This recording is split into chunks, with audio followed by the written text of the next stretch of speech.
today I would like to explain to you what stress in Chaos Zero Nightmare is and how the mechanic works. I'm going to be going over the gameplay side of it, not the lore-wise side. The lore side is kind of the same, should I say similar, but not exactly the same. They are similar but different in the kind of way. Stress is like a core mechanic of the game, and you can get it through in Chaos Run. Actually, you can get it everywhere, but the main important part is in Chaos Run, and it's often represented as a mental strain with like images, and is a primary failure in like Chaos Run. Primary failure because you can also stop it as well, or you could also cure it in a way. I would be going over what it is. Oh, actually, I've already gone through that. I'll tell you how to stop it, how to reduce the effects of it, and the after effects of what it can cause. So, what I mean by is depicted by or is represented by images. Every character has a breakdown profile when they are in breakdown mode. Stress is represented. I'll show a gameplay version of it on one of my Twitch VODs, so you see what I mean. But it's represented by a purple bar, and once that bar goes over its threshold, or if it goes over its limits, the character enters mental breakdown. And once they enter mental breakdown, you're not able to use their abilities, and you have to purify them to be able to bring them back into their normal state to use them in the condition as they were before the breakdown. One of the ways is shown is through these profiles. This is the first thing that shows before for you to know that your character is in breakdown mode. And everyone has a different profile. So another example is Chizuru, and hers is different from Haru, the other person who I just showed.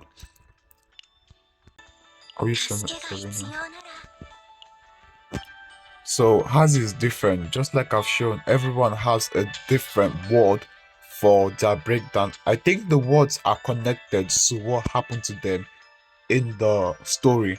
So I think this actually shows like what's their past and like what has happened to them before. But like I said, we're not going into the lore part, so we are going through the gameplay part of it. Now I'll be going into my Twitch VODs to show you what it looks like in action or in the gameplay. So like I said before, it's represented by a purple bar, and that purple bar is right next to their icon, which is just below the health bar. Everyone shares the same health bar, so the whole team's HP is combined into one singular green bar, as you can see. Once the characters goes over the threshold, the purple bar, which is shown, they enter the breakdown mode, and this is what it actually looks like.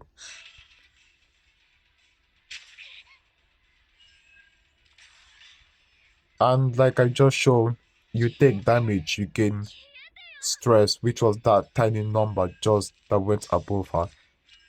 And let's go back a bit.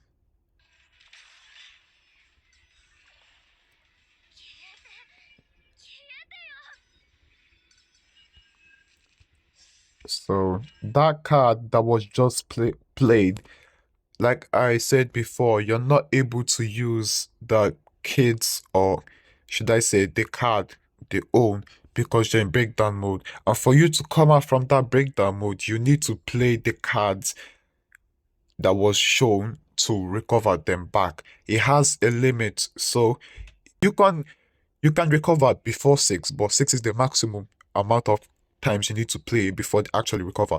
Once they recover, the ego skill, meaning the stuff over just right over here, is their ultimate, and you'll actually be able to use their ultimate early, or you can also like the amount needed for the ultimate, like the numbers that is being represented by the icons, will be reduced. So you can actually use the ultimate with a lower cost than you normally would have. Also, the health bar gets taken away, so you have a third of your HP left. So you can't just ignore everything else and focus on the cards, because if you take too much damage and you die, you take too much damage, you can die. Another thing to note as well is the more characters who are in breakdown mode, the more your HP bar gets reduced. So if another character enters breakdown mode while the first character hasn't recovered yet, half your HP bar goes away. So you're left with just half, or maybe even slightly below that. So now that you've seen what it looks like in action, how do you stop or how do you reduce the effect? Well, if you have enough shields, you don't take damage, meaning you don't gain stress at all. But then again, you have to have good shielders to be able to do that. But even without shielders, you can also reduce it as well with healers. Healers don't stop it, they reduce it, but not as much as a shielder would. So a healer would be able to reduce it as well. So the more it accumulates, the more the healer takes it away. But sometimes they can take more than the healer can reduce, which will cause breakdown mode. Instead of saying breakdown mode, I'm going to be using crash out now because I think that's easier to remember from the top of my head. You can also use ego skills, like I said before, those are ultimates, and you can also be able to use it to bring it down the same way as healing would do. You have during combat, which would be like a specific card, or a card that needs a condition, or you can just kill them before you get stressed. There you go. The best offense is the best defense. Yeah, I think that's how it goes. And then with the shop, or shop items, I guess. The shop has like it's kind of like a fireplace. Yeah, that fireplace, you're able to heal your characters. And once you heal them, like a chunk of that stress gets taken away as well. You need to manage your stress during chaos run, because it's one of the things that break runs. I'm telling you, as someone, you could easily break your run by having stress. That's why you want to take it as fast as you can, while also trying not to die as well. So you need to balance on what you're doing damage or just focusing on defense and trying to bring back your character. The worst thing you could do is have your DPS on that breakdown while your supports are fighting for their life. I'm telling you, it's not the best thing ever.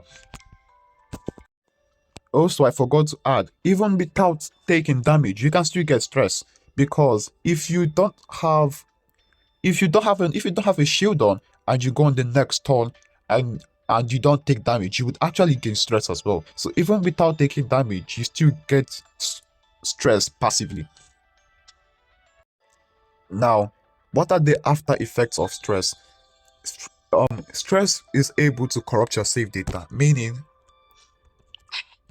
your full deck that you've made after your chaos run. So something like this, you have your base kit, or should I say base deck, and with chaos run you're able to improve it. Now, depending on your run, I don't know the full details because I'm not sure myself, but depending on your run and depending on the stress, you're able to, what was I saying again? Oh yeah, you with your save data is able to get corrupted. So depending on the run, you could have two corrupted save data, meaning that two out of your three characters save data gets corrupted. I've never had three before, so I think the maximum is two. You could also have one, and you could also have none at all. But to purify, or should I say clear that save data, you have to go through a process. It was swapped, so can't believe they moved this. Anyways, right here. Your basically you need to give your characters therapy, and you you have like a one-to-one therapy session, and you have to pick choices and try to reduce the corruption level of the characters. You can't just pick randomly because I think they've updated it now. I may be wrong, but depending on your choices, if you pick like the wrong choices without reading, you're actually able to make the corruption worse. Oh my god, bro. You're actually able to make the corruption worse. So you have to read what they are saying to you. Oh my god. Actually can't I can't actually stand that voice.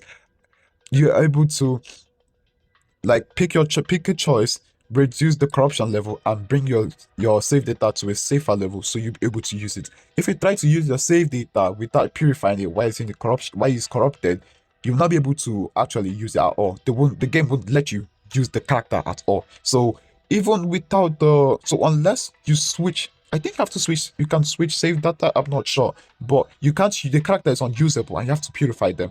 If you can't purify them, then you have to delete their memories, which is like the first option.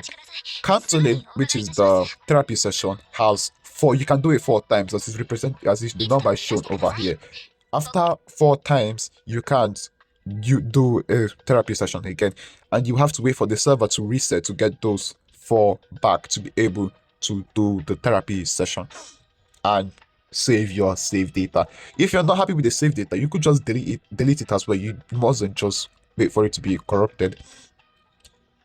Another thing to note is why in the middle of a run and you actually know you if your HP gets lowered to 0, you don't die immediately. Your character actually enters like breakdown or crash out. But either way, same thing, and you're not able to actually recover them. Your HP, it basically just turns purple, and there's a 0 there. You can't heal, you can't shield, you can't do anything. You can only attack, you can only do damage to the enemy. And if you get hit again, you actually see a traumatic see like you actually not a traumatic scene. You see a gruesome way in which they die. That if do with what you will with that information.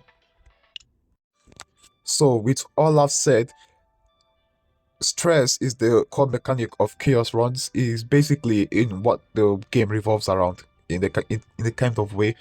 It's you when you take damage, you can when you get it when you take damage, or you accumulate it passively, meaning that even if you don't take damage or you don't have shields, you still get stress.